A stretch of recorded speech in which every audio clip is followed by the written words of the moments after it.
Hey guys, wouldn't it be nice to search for used products across multiple sites quickly and easily? Well, I have a quick tip just for you. Let's take a look.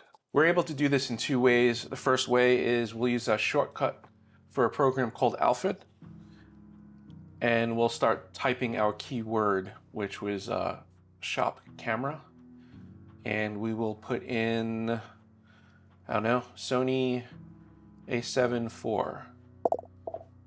And you'll notice that it will pull up. I have four different tabs, four different searches happening here. So the first one is pulling up Facebook Marketplace and searching for the term Sony a7 IV. As you can see right here in the search field, it populated that, did the quick search. In addition, we're looking through B&H's site, looking through the used. You can see it says used, showing a result for Sony a7 IV. Again, we could have been more specific and said camera body or something, but it's pulling up everything for the a7 IV that's used. We also have a drama. Again, we could have been a little more specific, but it's looking through its used store for anything with the word Sony a7 IV. You get the drift. And our last tab was eBay, so we'll search through eBay for Sony a7 IV. Now there's another way that I could do this too. If let's change this. Let's put Sony 24mm. So if we actually select everything, copy, and use the key binding that we used, it will also do that. In my instance, it's Command U for use. So it takes anything in the clipboard, which is what we copied. So we selected Command C to copy it and put it in the clipboard, and then we did Command U. So two key bindings, one to put it in clipboard and then one to search for it. And again, it ran that across the four. We can make as many as we want. With that said, let's show you how we do this. So let me close a couple of these tabs. So there's an app called Alfred. So you could download Alfred for free, but they have a power pack that lets you do extra features, and I believe some of that we may want. Yeah, it's like $30-40 for a single license. I think some of this we could do without the power pack. But yeah, let's take a look at the app here. Let's pull up Alfred. So this is the app here. Once you have it installed, this is the power pack when you purchase it, and it'll show in here. But we have the general area where we could hit create our hotkeys. So on mine, I have Command Space. When I hit Command Space, we get this prompt up that kind of looks like our Spotlight search, but it's not Spotlight. Actually, Command Space, I think, is the default Spotlight, but I'm using Alfred instead. And again, when we have keywords, it will find those keywords, other searches, and your apps. It does everything Spotlight does in addition to these other features. So that's the first thing to know. Features. Okay, so in here, we're gonna basically take a look at these web searches. There's a lot of other things we could do, and I'll gloss over some of them. But we're looking at this this web search feature. So that's basically what we're doing, but we're taking web searches and making a workflow so we could run multiple searches at one time. With that said, we could see there's some in here. I have some in here for Best Buy. There's some that's pre-made. But what we want to do here, I'll delete the Best Buy and we'll recreate Best Buy from scratch, right? So we're in here, we could click Add Custom Search, and this is what we're going to look at, right?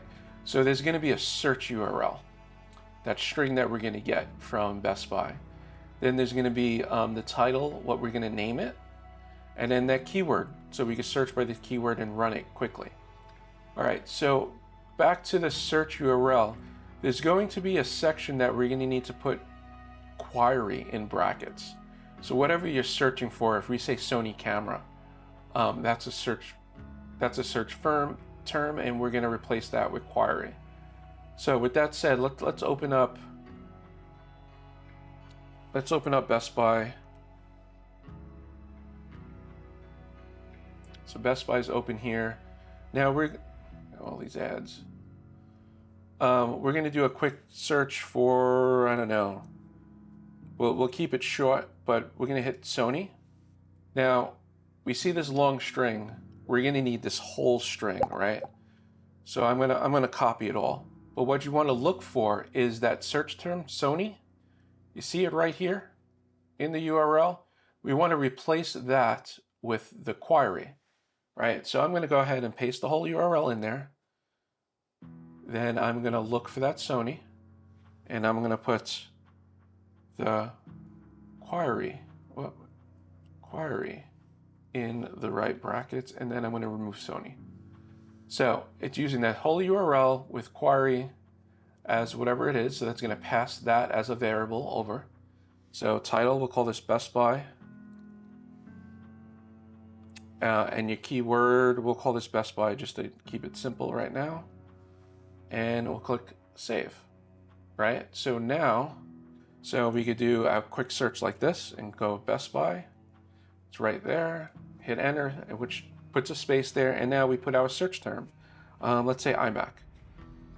We hit the iMac and we hit enter, and there you go. It searched Best Buy for an iMac, right? Okay, so with that said, let's dive in. How do we make a workflow that will do multiples? So let's take a look at the one I have. So if we go to workflow, I named it as Shop Camera, right? So in here, this might be a little overwhelming. We have the basic area where we create the workflow, and on the right we have the actions, the triggers. So these are triggers. So this means anytime I hit Command U, it will run this. This other one here, Shop Use, is the keyword, right? So when we do the Command space and bring up the search box, that's what it's using. Right? So those are two different kinds of triggers. I have both of them in there. They're all going to the same action. And then when the action is done, it's playing a sound, just so I know that it's done.